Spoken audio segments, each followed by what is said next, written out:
SwayamPrabha. Digital India. Educated India.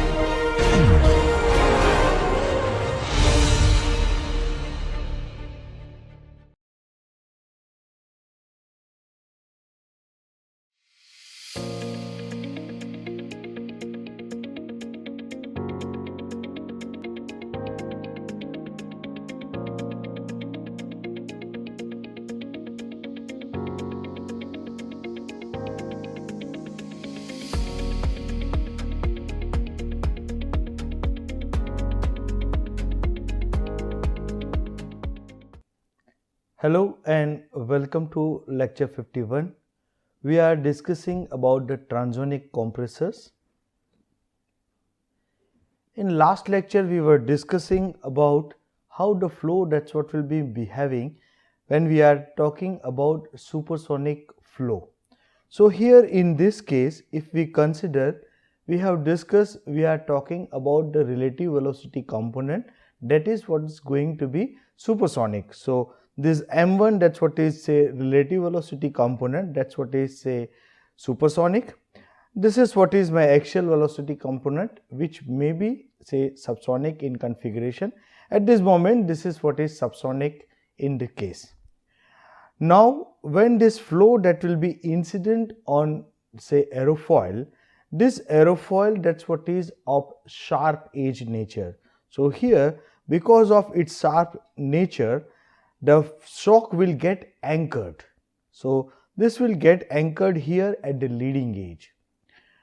Now when it will be anchored at the leading edge, one leg of this shock that will be moving away from the blade, and second leg that will be moving inside my flow passage. So here this is what is moving away from the blade, and this is what is moving inside my blade passage. Now because of this curvature of my suction surface and the inclination here with the oblique shock, that's what will be generating here the curvature, or say that's what is we are defining as say expansion fans. So this curve, that's what is moving away from the surface, and that's the reason why we are having expansion fans which is been formed. Now when it will be moving downside, here somewhere, as we have discussed, say oblique shock that will be striking on the suction surface of the next coming blade.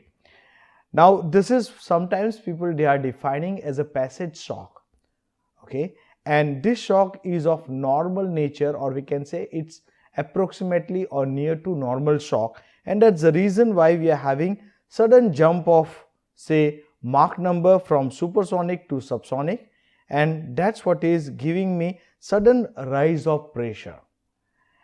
Now downside, if we look at, this is what is my subsonic flow in the downward direction, and that's the reason why here in this whole flow passage I will be having subsonic diffusion.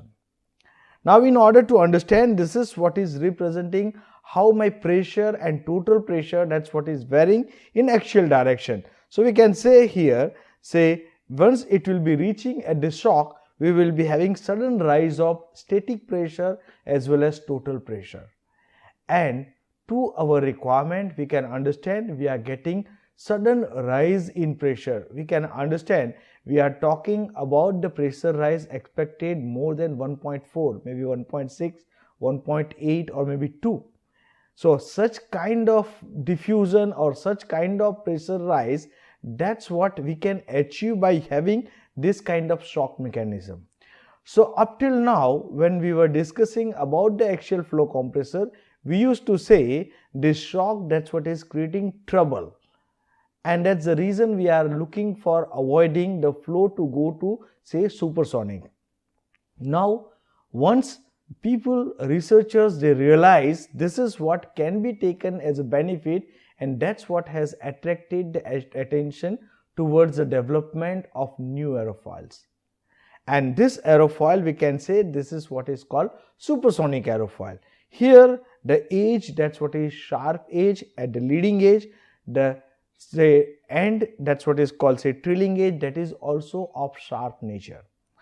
So once we realize the benefit of taking say shock mechanism, say new innovative idea, that's what has come into the existence. And we have discussed there are different kind of configuration people over the year they have explored. Say during 50s, 60s, 70s and 80s, people they started exploring different possibilities for say supersonic compressors, especially say one, it says shock in rotor subsonic stator configuration. So the shock formation, that's what will be happening inside your rotor passage and hold the stator, that will be subsonic. In some other configuration, shock rotor and shock in stator configuration, that is also possible. So whole lot of diffusion, that's what is been done in say stator, especially whole acceleration of the flow, that's what will be going inside the rotor, and at the exit we will be having our absolute velocity, that's what is going to be supersonic. And that supersonic flow, when it will be striking on my stator, the stator will be acting like a supersonic stator, or that's what will be giving the supersonic flow formation within, and we can say that as a shock in stator. Some other configuration, it says rotor with subsonic turning and supersonic shock in stator, rotor with supersonic turning, shock in stator, rotor with supersonic turning and subsonic stator. So all kind of possibilities people they have explored, and that's what has given new say vision in order to develop say per stage pressure rise to be very high, and that's what has given whole new thought process for the design and development of axial flow compressor. Now here in this case, if we look at carefully, say we have seen this aerofoils, what we are talking of, these aerofoils are different compared to what we have studied for say our subsonic compressor. What was the structure difference? So here in this case, so this is what is representing subsonic compressor blade. Here in this case, if we look at, this is what is our leading edge, we can say this is what is our trailing edge, and this is what is the aerofoil. This particular, that's what is representing my suction surface, this is what is representing my pressure surface. And if we look at carefully, this leading edge, that's what is say maybe of circular shape or maybe of say elliptical shape. What will happen when my flow that will incident here, we will be having the acceleration of flow, that's what is happening on my suction surface, and then after later part it is subjected to say deceleration. In line to that, say for pressure surface also, we will be having the flow acceleration that will be happening up to some extent, and then after later part we will be having say constant Mach number or constant pressure rise kind of configuration. When we say we are having say supersonic blade, so this is what is representing supersonic blade. Here this is what is representing the leading edge of the blade, and here this is what is representing my trailing edge. And if we look at carefully, this is what is having some different kind of shape. Okay. Now if we look at for the blade, this is what is representing my suction surface, and downside, that's what is representing the pressure surface. As we have discussed, here we are having our leading edge, that's what is not exactly the sharp one, but it is slightly rounded. Same way this trailing edge also is of slight rounded. If we try to compare these two blades, what will happen, as we have discussed, because of formation of shock, we will be having acceleration, that's what is happening up to certain extent on my suction surface. While in the case of subsonic blade, when we say subsonic blade, say for subsonic blade what happens, I will be having my acceleration, that's what is happening because of my curvature. Okay. So this is what is making the whole difference here. Now here, in order to understand this part, what we are looking for is say we are looking for some special kinds of aerofoils, because if we consider when we are having say rounded, say if we are having a rounded leading edge, that's what will be acting like a blunt surface, and when by shock that will be striking on that, that will not give say attached shock, or maybe it will be giving the bore shock. So under this condition, this rounded leading edge with thickness, that's what will not be applicable. Okay, same way if we are looking for say our leading edge for say transonic aerofoils, those transonic aerofoils, if we are making that to be sharper one, then it will be acting well when it is working under one flow condition. We know our compressor, that's what is working under off design condition mostly. Suppose if we are talking about the commercial aircraft, or we are talking about say military aircraft, for both the configuration, most of the time my compressor, that's what will be working under say off design condition. Under off design condition, when this flow that will be striking on the sharp edge, it may be possible that what flow pattern or what shock pattern we are expecting, that may not happen. Under subsonic condition, it may possible that my whole aerofoil or my whole blade that will go under stall condition, and literally it will go under the surge condition, and we know when it is going under surge condition, that's what is making catastrophic failure of our engine. So we need to be very careful in sense of having aerofoils. Now the situation is we want to take the benefit of say supersonic flow, and in order to have this supersonic flow with minimum losses, we need to manage the flow within the flow passage or within the blades, and that's the reason why we are discussing, or we have already discussed about say double circular arc aerofoil. We can say we are having one circular arc, this is what is say our second circular arc, and that's what is not having exactly sharp edge, that's what is rounded with small radius both at leading edge and trailing edge. Now this is what is representing the multiple circular arc, where we are having say 4 different circular arcs. We can say this is what is one circular arc, second circular arc, third circular arc, and fourth circular arc. The flexibility here is as per the requirement.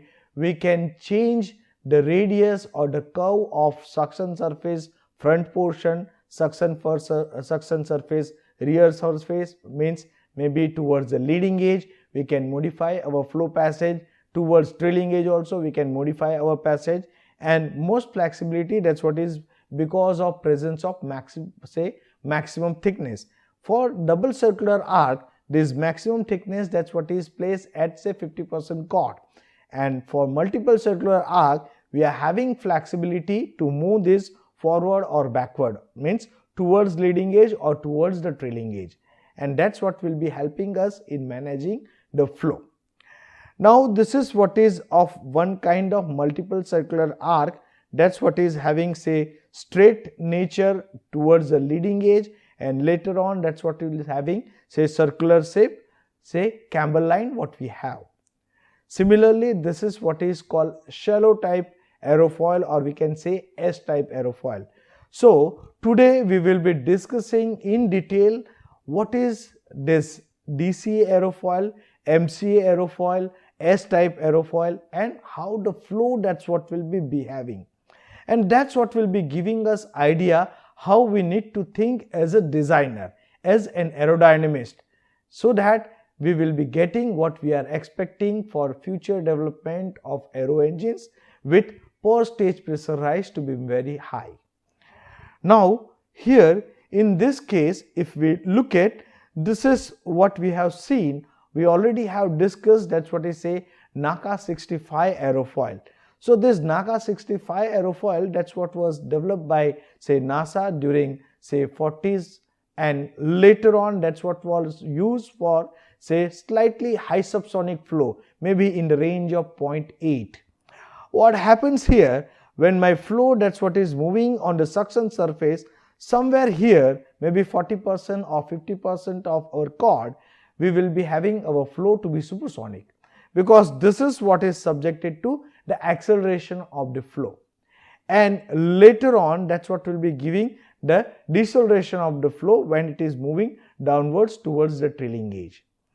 Now because of flow behavior, that's what is acting in little critical way, that's what will be subjected to give very high losses, and that's what was putting constraint for using this say NACA 65 series, especially for the transonic or supersonic compressors. Now the thing is, in order to overcome this kind of difficulty, people they move with say double circular arc. As we have discussed, this is what was the aerofoil, it was developed during 60s. So here we are having say one circular arc, this is what is my second circular arc, and we can say our leading edge and trailing edge, they are slightly rounded one. We are looking for our flow not to be very sensitive with the sharp edges.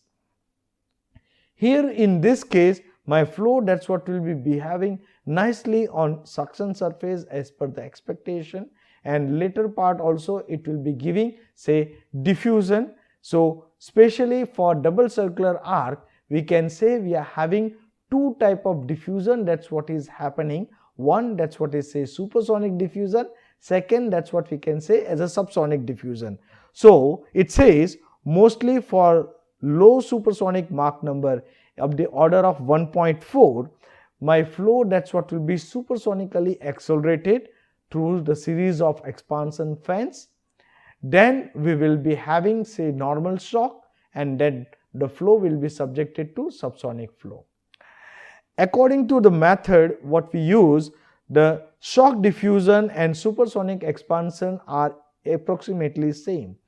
Now in order to understand the flow behavior, we are using our fundamentals what we have already studied or what we know from our basics of gas dynamics.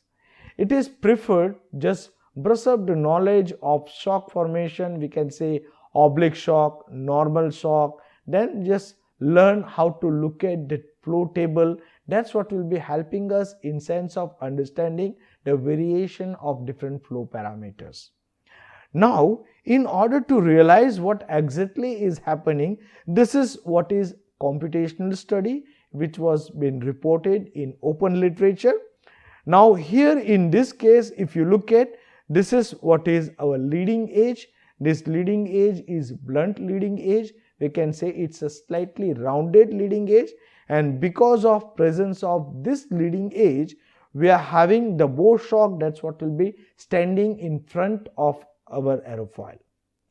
Now what happens, this bow shock we know that's what will be having say formation like oblique shock. One leg of this oblique shock that will be moving away from the blade, and second leg as we have discussed, that's what will be moving in the flow passage. So this is what is my second leg, that's what is moving within my blade passage. Now what happens here in this case, from our fundamentals of gas dynamics and what we learned for say shock formation and expansion fan formation, when we are having our surface turning away from the flow. So here if you look at my surface, that's what is turning away from the flow, and that's the reason why we are having the formation of expansion fans. So we can say here we are having expansion fans, that's what will be forming. And once it will be reaching or moving towards this location, what we say as a passage shock, or we can say that as a normal shock location, we will be having the change of property. Change of property in the sense we will be having flow that will be converted or it will be downside subsonic. So here we will be having our flow to be say supersonic, and downside of that we will be having our flow to be subsonic. So this is what will be bringing say sudden jump of pressure. Sometimes people used to define this kind of diffusion as a jump diffusion. Okay. Now for later part, if we look at carefully, this is what is been shaped like our diffuser. That's what we used to learn till now. So this passage area, that's what is a lower passage area. My exit passage area, that's what will be larger, and that's what will be giving subsonic diffusion. So here in this case, with double circular arc, we are able to manage say supersonic diffusion as well as our say subsonic diffusion. But the thing is, here this kind of aerofoil, that's what is having limited application up to Mach number of 1.4. Now, as we have discussed, we are looking for very high pressure rise. When we are looking for per stage pressure rise to be very high, under that condition maybe we need to go with the high rotational speed, or maybe if we are talking about the fan, it will be having larger diameter.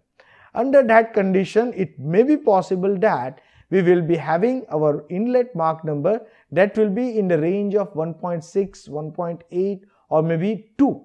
So under that circumstances, these blades, that's what is having certain limitations. Okay, so we will be discussing how to get rid of this kind of difficulties. Say this is what all we are discussing in sense of flow behavior. That's what is happening for DCA blade. Now one more development, that's what was done during 80s. So that time the computational tools with what we say CFD, that's what was getting matured. So by using those computational fluid dynamics tools, this aerofoil, that's what is being developed. So here if you look at, this is what is having a different shape compared to what all we have seen in sense of double circular arc. Here if you look at, this is what is having say boomerang shape.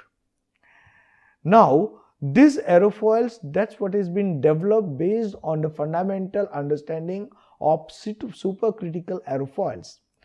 Those supercritical aerofoils which were being used for say development of aeroplane wings during 60s. Now using CFD technique, this aerofoil it has been developed. Here let me put the point, say this aerofoil when it was being generated, it was been decided with particular pressure distribution both on pressure surface and suction surface.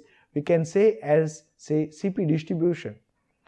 Okay, and we are having say control of velocity on this aerofoil. So we can say those days people they have developed this aerofoil with the concept of inverse design, where predefined pressure distribution, that's what is been known to us, and from there aerofoil shape that need to be developed.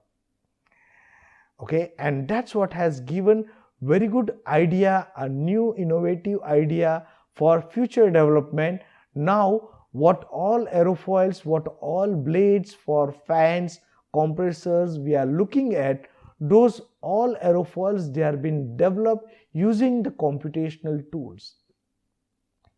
Okay, now here you can say initially, as we were discussing earlier also, initially you assume some aerofoil shape, and later on as per your expectation maybe you modify your shape. Suppose if we consider this is what is say CD aerofoil, maybe at the initial stage you consider say double circular arc aerofoil, and later on as per the expectation of your flow on the blade surface, the shape will get modified, and this is what is say new kind of aerofoil. And as I used to say, this is what is coming as a proprietary nature of work.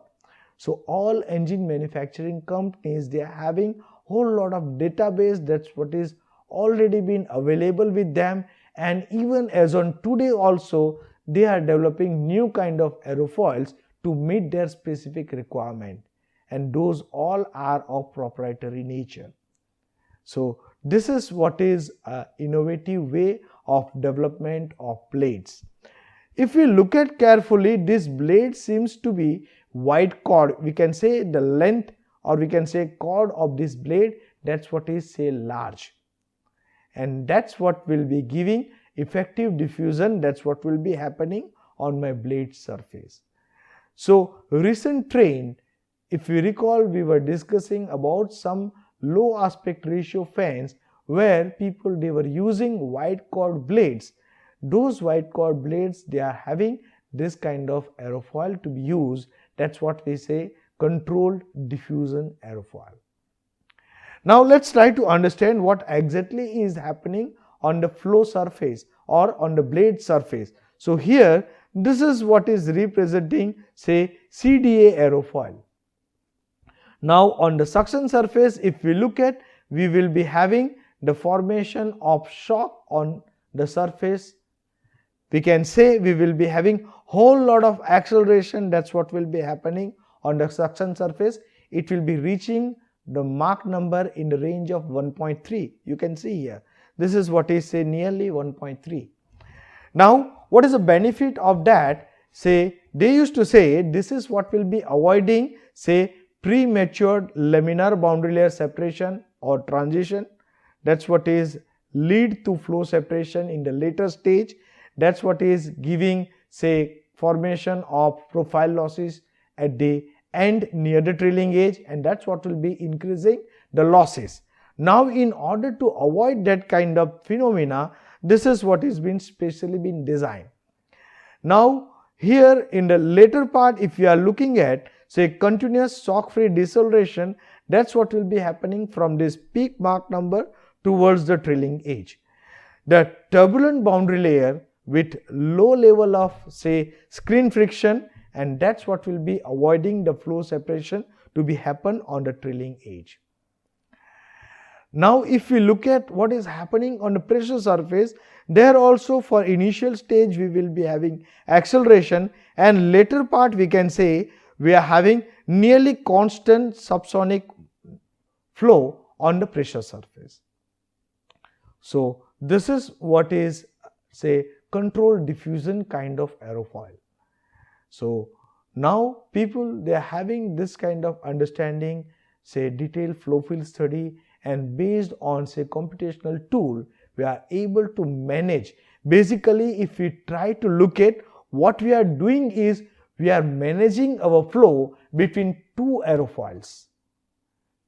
Okay.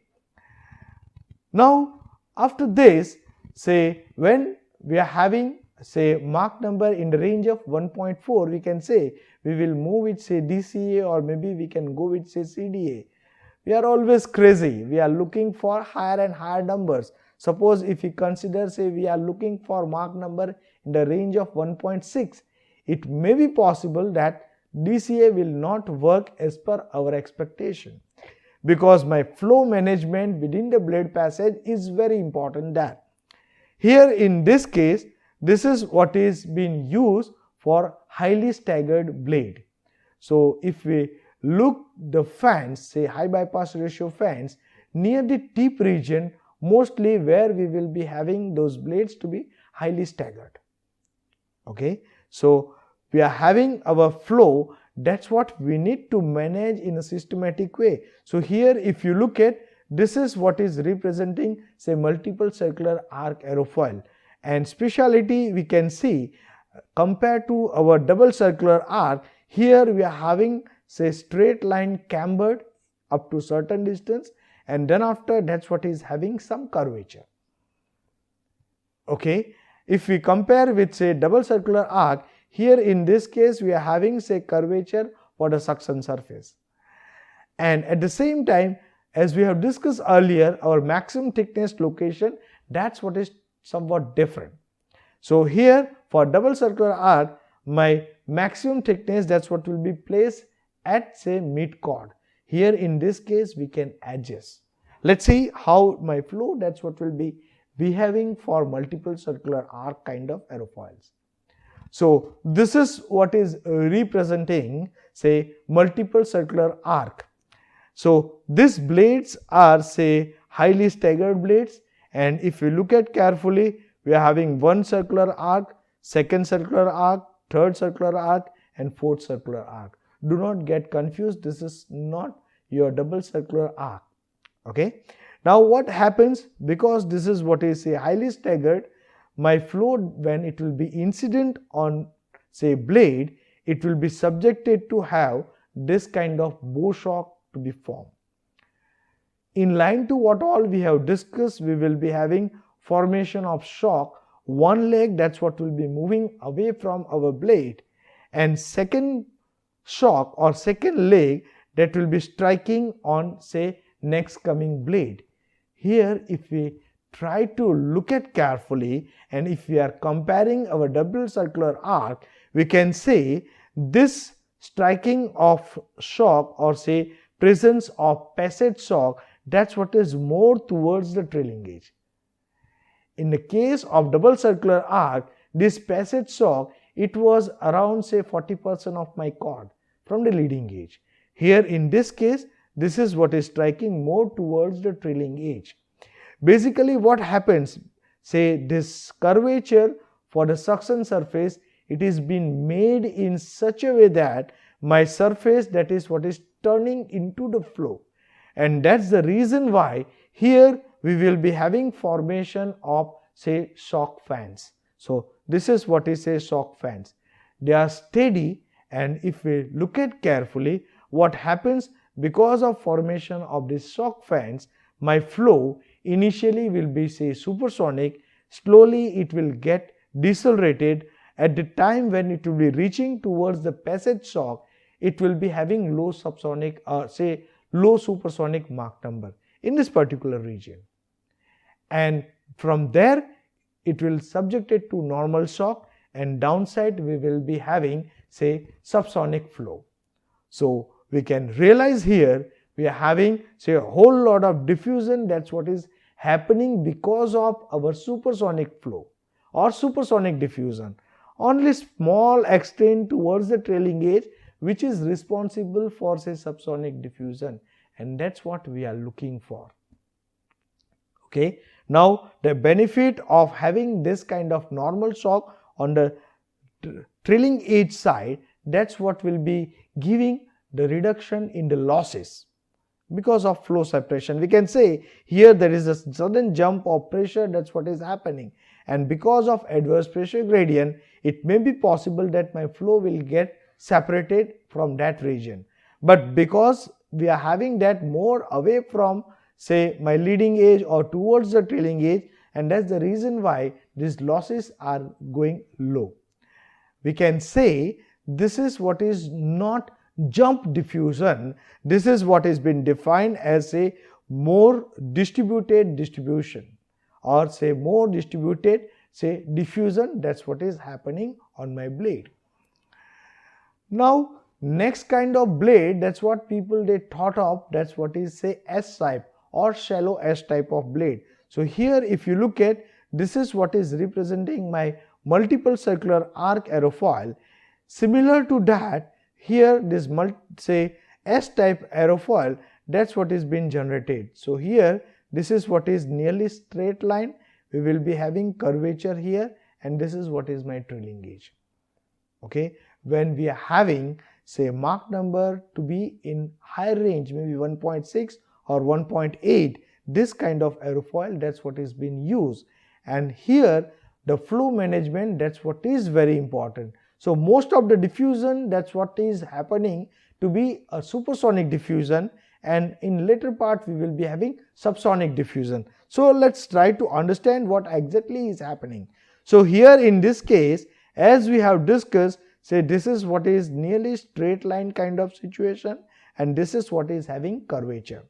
So when we are having our flow to be high supersonic, maybe in the range of 1.8, what will happen? Here also we will be having the shock structure, that's what will be like oblique shock, and here in this case one of the leg for that shock, it will be striking on say suction surface of say next coming blade. So whole lot of diffusion, that's what is happening on my suction surface, only small region, that's what is giving me subsonic diffusion, and this is what is our requirement for the future blades. So whole lot of research and development activity, that's what has been going on for the development of such kind of aerofoils for future need. And one important observation we need to realize here, what all blades we are looking at, if we compare, my thickness of the blade, that's what is very low. Compared to our subsonic aerofoils, the thickness of the supersonic aerofoils, they are low. So basically these blades are thin blades. Now if you recall, in last lecture we were discussing about the difference between subsonic and supersonic aerofoils. There we were discussing about, say, thin aerofoils. So just realize what is the meaning of thin aerofoil. Then we were discussing about the shape of leading edge, that's what is, say, slightly rounded, or we can say not exactly the sharp one. Okay. Then we were discussing about, say, our stall margin. So here in this case, the margin for stall, that's what will be less when we are discussing about the transonic aerofoil. So you can say my flow incident, that's what is, my leading is very sensitive to the change of incidence. We will be discussing all these terms again in detail also. Okay, now here in this case we have seen we are having, say, steeper kind of characteristic. So this steeper characteristic, that's what has come because of this particular shape of aerofoil. Now this is what is a computational study, that's what is, say, of need, and this is what is recent ongoing research activities. We can say this is what is, say, my S type of aerofoil, and this is what is our detached shock. Because we are having our, say, leading edge to be slightly rounded, and that's the reason why this detached shock, that's what has been formed. Here in this case, this shock that will be striking somewhere here, that's what we have discussed, and in this passage we will be having continuous oblique shock formation, that's what will be going on. Okay. Now when this shock that will be striking on my suction surface, it will be getting reflected, and again it will be striking on the pressure surface, and then again it is getting reflected back. Now very important phenomena, that's what is happening. What we know, when we are having our flow, that's what is working under adverse pressure gradient, we will be having the separation of the flow. That's what is one phenomena. We know when we are having our solid body to be present, under presence of this solid body we will be having growth of boundary layer. Now here in this case what will happen, when this shock that will be striking on the suction surface, because of growth of boundary layer and the striking of this particular shock, we will be having here lambda shock formation, that's what will be happening. This course is not about the aerodynamics, and that's the reason why we will not be discussing in detail, but literature, open literature, that's what is available for, say, supersonic compressor, S type of aerofoil, how people they are realizing the formation of lambda shock and all those stuffs, that's what is available. Just go through that literature. And you know, when we are having this shock boundary layer interaction, we will be having the trip of flow, and that's what will lead to formation of wake. And in later part, if you look at near my, say, trailing edge, we will be having thicker wake that will be coming out, and we know this is what is aerodynamic penalty. We can say this is what will lead to, say, profile losses. So we need to be very careful in sense of understanding of flow behavior. So you know, when we are doing our development of aerofoil, we need to take all these parameters to be under consideration, and we need to be very careful, say, what condition we are designing for, and if that condition it will go off design, under that condition, you know, this will work worst, and that's what will lead to have very high losses. Losses is one thing, but as we have discussed, when we are having, say, formation of, say, surge, that's what will be happening, then the whole compressor, it will go under surge, and that's what will lead to failure of the engine. So we need to be careful about all these aspects. So if we are doing our design of supersonic aerofoil using your computational tool, it is possible to understand all these phenomena. So people, those who are well experienced, well matured and having very good understanding of this shock formation and gas dynamics, aerodynamics, they are putting their whole lot of efforts for the development of future airfoils. So here we are stopping with, we will be discussing more what is happening within the flow passage in next lecture. Thank you very much for your kind attention.